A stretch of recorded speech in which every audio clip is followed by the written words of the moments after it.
Audio Jungle. Hi hello నమస్తే and welcome to news three people.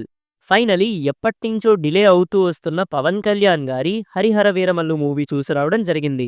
Movie ఎలా ఉందంటే దానికన్నా ముందు మన ఛానల్ కనుక ఫస్ట్ టైం మీరు విజిట్ చేసినట్టయితే ఒక్కసారి మన ఛానల్లో కాంటెంట్ చూసి కాంటెంట్ కనుక నచ్చితే మన ఛానల్ని సబ్స్క్రైబ్ చేసుకోండి. ఇంకా మూవీ రివ్యూలోకి వెళ్ళిపోదాం. ప్లాట్ విషయానికి వస్తే హరిహర వీరమల్లు అదే మన పవన్ కళ్యాణ్ గారు ఒక దొంగ అండ్ ఆయన చిన్నపాటి దొంగతనాలు చేస్తూ లేని వాళ్ళకి సహాయం చేస్తూ ఉంటారు. మరి అలా సహాయం చేస్తున్న తనకి ఢిల్లీలో ఉన్న ఔరంగజేబ్‌తో లింక్ ఏంటి? మన వీరమల్లు ఎందుకు ఢిల్లీ వెళ్ళాలి అనుకుంటాడు అనేది forms the rest of the story. First of all ఈ మూవీలో పవన్ కళ్యాణ్ గారి టైటిల్ కార్డ్ ఉంటది మామ, నెక్స్ట్ లెవెల్ అంతే. ఇది పక్కన పెడితే ఫస్ట్ హాఫ్ చూసాక నాకు పర్సనల్‌గా అనిపించింది ఏంటంటే కొన్నిసార్లు కొన్ని మూవీస్‌కి హైప్ అవసరం. కొన్ని సినిమాలకి అస్సలు హైప్ లేకుండా మూవీ రిలీజ్ అయితేనే బెటర్ అన్న ఫీల్ వచ్చింది. ఎందుకో చెప్తా వినండి. ఫస్ట్ హాఫ్‌లో సీజీఐ కానీ, బీజీఎం కానీ, మూవీలో ప్రాపర్ సెటప్ కానీ, వాట్ నాట్ అన్నీ ఈ మూవీకి హైప్ లేకపోవడం వల్ల ఏదో అనుకోని భయపడ్డాం కానీ మూవీ ఈస్ గుడ్ యార్ అనుకుంటాం. ఇంక్లూడింగ్ డీఓపీ మనోజ్ పరమహంస గారి కెమెరా వర్క్‌తో కూడా. ఫస్ట్ హాఫ్ చూసాక మనకి హమ్మయ్య! సినిమాలో స్టోరీ అంతా ప్రాపర్‌గా సెట్ అయింది. ఇంకా సెకండ్ హాఫ్‌లో మనం విందు భోజనానికి రెడీ అవ్వచ్చు అనుకున్నా. అంతే. కథ అడ్డం తిరిగింది మామ. ఫస్ట్ హాఫ్‌లో చేసిన స్టోరీ బిల్డింగ్ కానీ, క్యారెక్టర్ ఎస్టాబ్లిష్‌మెంట్స్ కానీ అన్నీ సెకండ్ హాఫ్‌లో అన్నెసెసరీ సీన్స్ వల్ల ఫస్ట్ హాఫ్‌లో బిల్డ్ చేసిన స్టోరీ బిల్డింగ్ అంతా ఒక్కసారిగా భూకంపం వచ్చి కూలిపోయినట్టుగా ఉంటుంది. సెకండ్ హాఫ్ స్టార్ట్ అయిన 10 మినిట్స్‌కే మీకు మ్యాటర్ మీద క్లారిటీ వచ్చేస్తుంది. ఆ!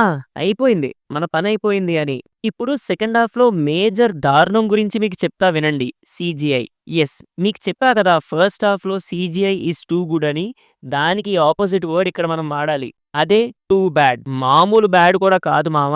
మీ ఇష్టం. ఈ సీజీఐకి సెకండ్ హాఫ్‌లో మీరేం తిట్టుకున్నా తప్పులేదు. ఇంకా దారుణం ఏంటంటే కొన్ని సీన్స్‌లో సెకండ్ హాఫ్‌లో పవన్ కళ్యాణ్ గారి ఫేస్ సీజీఐ అని ఏ చిన్న పిల్లాడిని అడిగినా అది సీజీఐ మామ అంటాడు. అంత దారుణమైన సీజీఐ అది. కానీ నాకు ఒక డౌట్. ఏంటంటే సెకండ్ హాఫ్‌లో 2 చోట్ల పవన్ కళ్యాణ్ గారి ఫేస్‌ని ఎందుకో సీజీఐలో పెట్టారు. అది అర్థం కాలే. అంటే హ్యూజ్ స్టంట్ సీన్స్ కావవి. మరి ఎందుకసలు తీశారో మూవీ టీమ్‌కే తెలియాలింకా. హీరోకే కాదు, ఆ సీజీఐ ఫేస్ షాట్స్ మన బాబీ డియోల్ గారికి కూడా "ఏసేయ్, నువ్వు ఏసేయ్" అని సీజీఐ టీమ్‌తో చెప్పినట్టున్నారు. వాడు సరే మీ ఇష్టం ఇంకా. ఎక్కడ వాడమంటే అక్కడ వాడేస్తా అని క్లియర్‌గా వాడేశాడు.